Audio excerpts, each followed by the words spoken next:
Күйөөгө тие албай жүргөн кыздарга ушул жерге баруу сунушталат.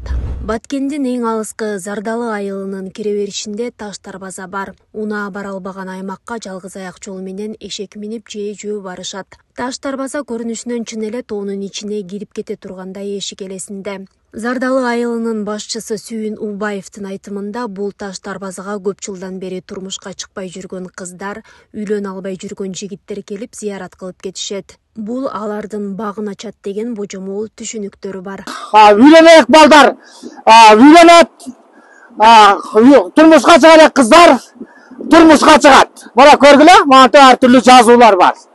Чындап ишенсе, бул жер өзүнчө бир касиеттүү жер.